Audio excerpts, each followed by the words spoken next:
Assalamualaikum warahmatullahi wabarakatuh. Saya Levani Agustin. Di sini saya akan menjelaskan tentang sejarah bahasa Indonesia. Bahasa adalah kunci untuk membuka khazanah pengetahuan. Hanya dengan bahasalah kita dapat menguasai ilmu pengetahuan dan teknologi. Walaupun bahasa Indonesia sudah berperan sebagai alat persatuan, tetapi belum dapat berperan sebagai pengantar ilmu pengetahuan. Hal tersebut mengharuskan kita menerjemahkan semua buku ilmu pengetahuan di dalam dunia ini ke dalam bahasa ilmiah. Dengan adanya informasi ilmiah dalam bahasa Indonesia itu, pasti akan ada kemajuan pesat di bidang ilmu pengetahuan yang berarti meningkatkan mutu bahasa Indonesia sebagai bahasa ilmiah. Demikian pula halnya bahwa dewasa ini bahasa Indonesia banyak dipergunakan dalam aktivitas keagamaan sebagai alat sarana komunikasi untuk menginformasikan peran-peran keagamaan kepada masyarakat.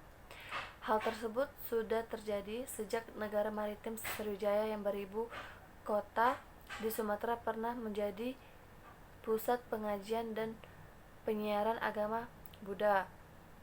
Setelah agama Islam masuk ke wilayah Asia Tenggara, tak dapat diragukan lagi bahwa bahasa Melayu juga ikut memegang peranan penting untuk penyebarannya agama ke daerah-daerah yang jauh.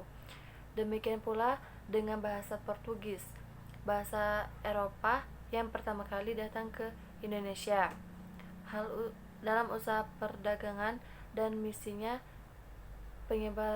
menyebarkan agama di Kepulauan Maluku juga menggunakan bahasa Melayu, bukan bahasa Portugis, dan bukan pula bahasa setempat sebagai bahasa pengantar.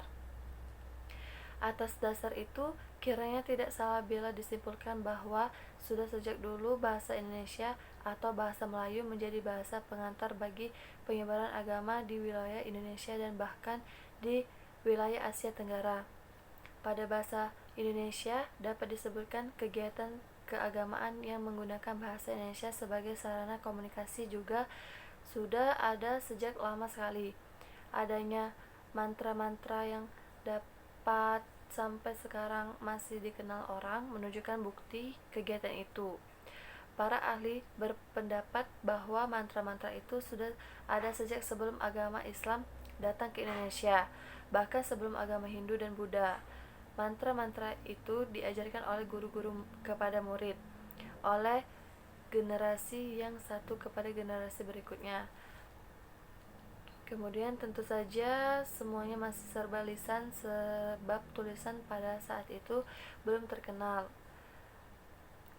Hal itu terjadi salah satu bukti bahwa pada saat itu bahasa Indonesia dipakai sebagai sarana komunikasi keagamaan.